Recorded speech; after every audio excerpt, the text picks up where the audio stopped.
A friend of ours gave us a call and said he had a Ford 6600, Craig, for us to come and look at. Just see it there, look, just sit back at loader. Ford 6600. In 1976, the Ford 5000 finished its run and they introduced the Ford 6600, and at that time they should have been putting the bubble cab on the quiet cab for the legislation, but it was behind schedule. So what happened was, for 6 months they put the 5000 cab on the 660s, and this is one of those.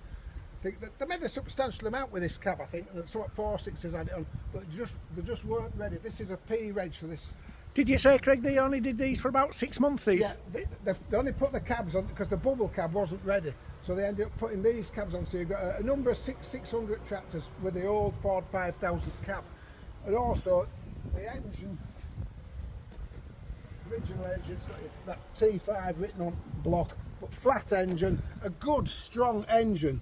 Now what I'd really like to know, if anybody can tell me, when they took them 2 zeros off and put 10 in the place, what happened to engines? Why were they so bad when they started off with such a good engine?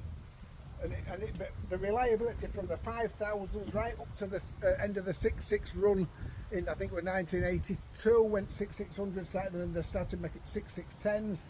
The engine just didn't have that same capabilities. It just didn't seem as bomb-proof for some reason. Why was that, Craig? I don't know. 6610s, you used to get pinholes at cylinders and that, but they never had any trouble with these flat-blocked ones. And I just don't know why. But we'll start it. Okay. Let's see if she'll start up. Yeah.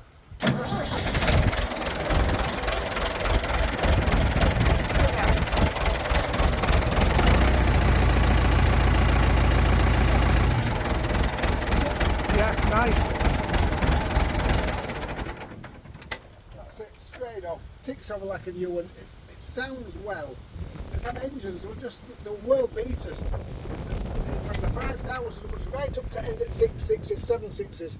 They never had any trouble with them. They were good engines. And this is a good tractor. And it's a bit of a one-off because it's got the FICO cab, which they put on 5000s. And this is in what, Craig, like most of the time? It's in its workbooks now, and it works it puts a shift into its silage, feed the cows.